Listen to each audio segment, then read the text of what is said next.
that finding. And they also lived in ethnically segregated neighborhoods. A Boston survey in 1892 found that only 14% of the city's Russian Jewish immigrants lived outside the city's Jewish neighborhoods.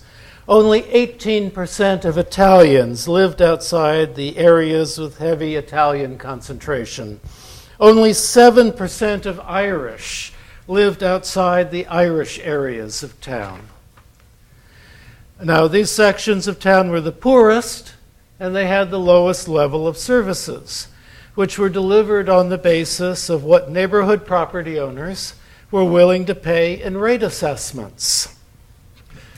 Most streets remained unpaved, even until the 1920s and 30s, in the poor neighborhoods. So you had dirt streets. The city might take a boulevard where it wants to put a streetcar line and pave that. But all the side streets would be like Telegraph is paved, but Dwight and Haste and Channing are still dirt.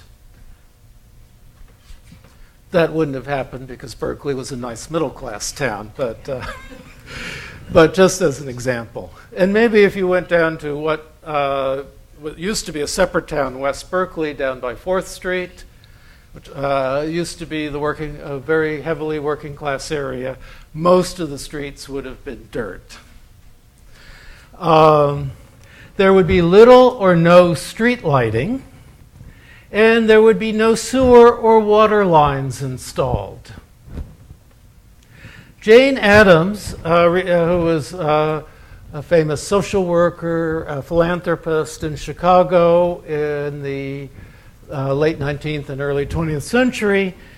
She started a settlement house, Hull House, in south of central downtown Chicago to work with poor working class families. She reported, she and her colleagues at Hull House decided they wanted to see how far down through the compacted garbage on the street it was necessary to dig to reach the pavement below, and the answer was 1.5 feet. There was 1.5 feet of compacted garbage on the street in which her house was built. And this was also common. Garbage was just left on the streets. People walked on top of it. It got flattened down. It got rained on. It got snowed on. And it just became part of the surface.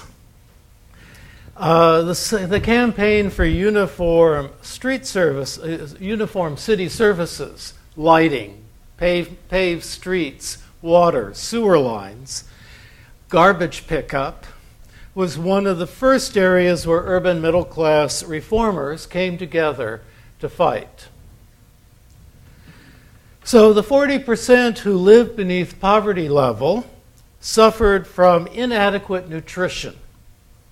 They suffered from congestion, and they suffered from poor sanitation.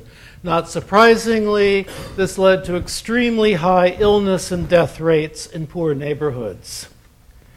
In 1890, the childhood mortality rate in Boston's poorest neighborhood was more than 5 times that, more than 500% that of the city's middle-class areas.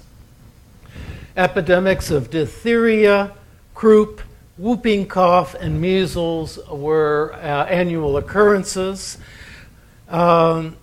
And public health service and expansion of charity hospitals into poor neighborhoods was another issue, was another initial goal of middle-class reformers. Now, having few or no city services meant that police seldom entered a city's poorest neighborhoods.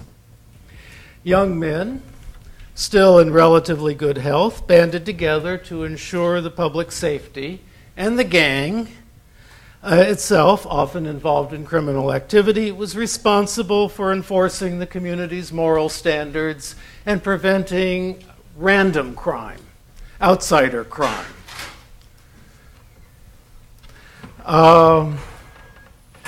James Farrell's classic novel, Studs Lonergan, describes in detail the effects of poverty and exclusion from social services and the role of gangs in a poor Irish neighborhood in maintaining order, while at the same time corrupting the people who lived there.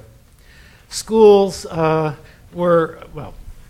these are photographs. These are photographs by Jacob Riis, R-I-I-S, Danish immigrant who published a book, I think it was 1890, called How the Other Half Lives, in which he went into the poorest sections of Manhattan to show how the very poor are living.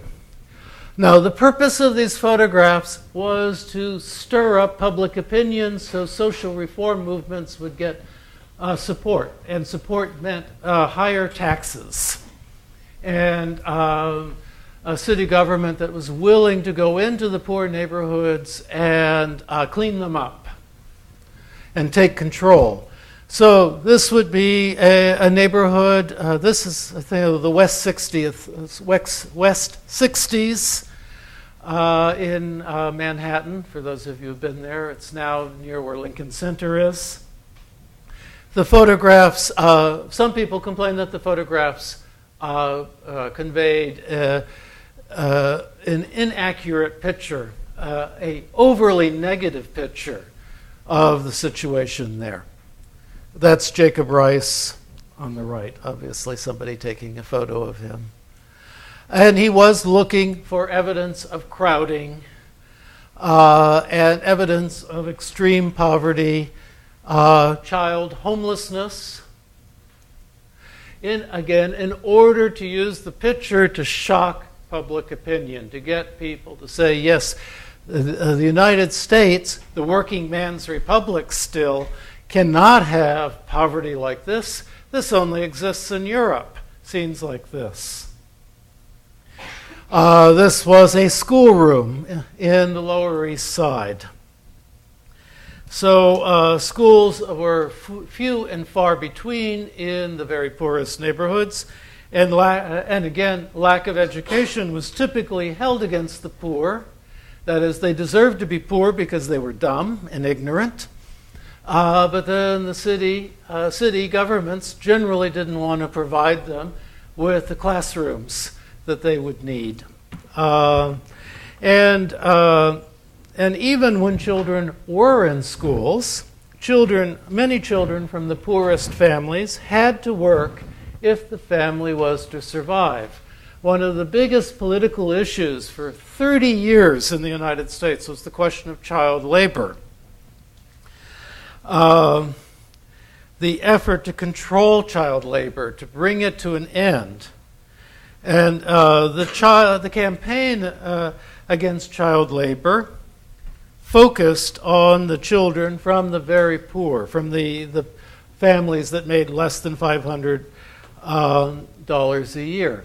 And in general, in this group, parents were opposed to restrictions on child labor because they could not see how the family would survive otherwise.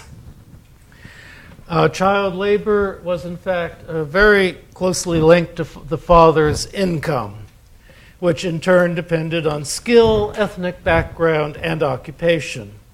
Half of urban children quit school by the age of 14 to go to work. 1 out of 5 children between the ages of 10 and 14 were working. And the reality for most working class families at the bottom was that they could not survive unless there were 2 or more workers in the family.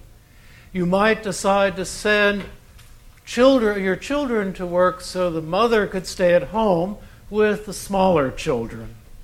And also a mother working at home was a signal, a sign of middle-class respectability, of the respectability that all workers sought to achieve. To have a working wife was, in fact, something to be ashamed of. Daughters as well as sons were expected to work. And And experienced female factory workers made less money than unskilled male laborers, but factory jobs paid better than other kinds of jobs open to working class women. As was the norm for the period. This was another Jacob Riis picture, famous. The youth gangs that controlled poor neighborhoods. The whole point of this picture, of course, is to say scary, scary, scary. These are people who are dangerous. They need to be brought under control. They need to be reformed. Another famous photographer who was a social reformer, Louis Hine, Hine, did his first book was a series of photographs on child labor. And the textile industry and the garment industry both were areas that heavily relied on child labor, in part because they were low capital intensive compared to other industries, and they could not afford the wages that adult men expected. So the types of jobs and industries that women went into depended pretty much on ethnicity. Italian and Jewish women worked in the garment factories. Poles, Russians, Ukrainians, and Slovenes went into textiles, food processing, and meat packing. Again, it was a situation where your ethnicity and family background would lead you through a chain of connections to a particular kind of job, and everybody working in that particular kind of job would come from the same ethnic background as you. Generally speaking, women did not choose the industries they worked in. They were sent by their families to work in particular places. They took the jobs that senior male leaders in their communities found for them. So, more pictures of child workers. These three guys are a little bit more prosperous. So in addition to the photographs, we have paintings, which give a sense of urban life. If you look way at the bottom, you see that's it's the East River near Harlem, where kids are going swimming. This is a child laborer, painted by George Bellows. Young working women on the rooftops in the Lower East Side. This is a saloon painted by John Sloan. Saloons were the primary form of entertainment for most working people. Hairdresser. And the ubiquitous poverty. All of which contrasted with the norm that middle-class Americans imagined should be, this would be the life that people should be living, not the other kind of life. They should look like this, or fine recreation of this nature.